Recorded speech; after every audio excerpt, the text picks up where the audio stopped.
6 years, and I'm now seeking election for a third term. My life has been very inspired and very much influenced by my parents, who immigrated to New Zealand from Holland after the war.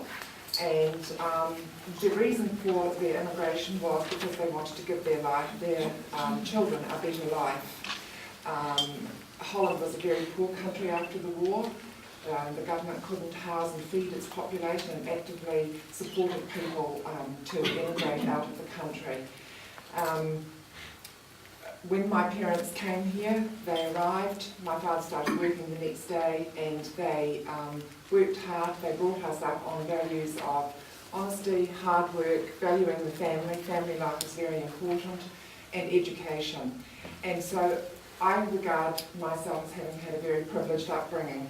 We didn't have very much as children, but we were rich in everything else, and I want to inspire other people with stories like that, and I'm sure everybody in this room's got a story like that to tell. Now, as a city councillor, I can translate that to my work in council, because we have a role in council in helping everybody in the community, and those roles differ with whatever decisions we're making. We have to look at the impacts of all our decisions, and I'm just going to I kind of keep thinking that I'm going back in history all the time, but I picked up a piece of paper tonight, and I'm going to quote myself from an article that, and it's only written a couple of years ago, and it was from the City News. You don't have to go far back in our generation to remember a time when everyone knew everyone on the street, when strangers were clearly out of place, and when there was a problem you called on your neighbours. Times have changed. Our communities have become more and more urban, and cities have grown bigger and bigger. Unfortunately, a side effect of that can be that the close-knit fabric of the community is now more the exception than the rule. And, that has happened in Hamilton, that's happened everywhere. What can we do about it?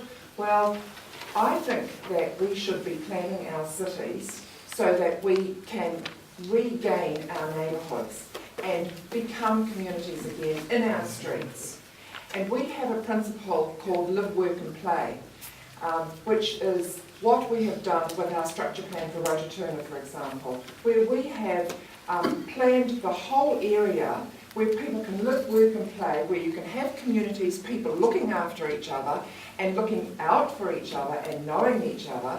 And so that's our role in council. Now that's just one thing that we do. Another thing that I think goes unrecognised a lot is the work of our volunteers. Our society would just collapse without volunteers and without the voluntary sector, the not-for-profit sector. So we need to be doing things about that.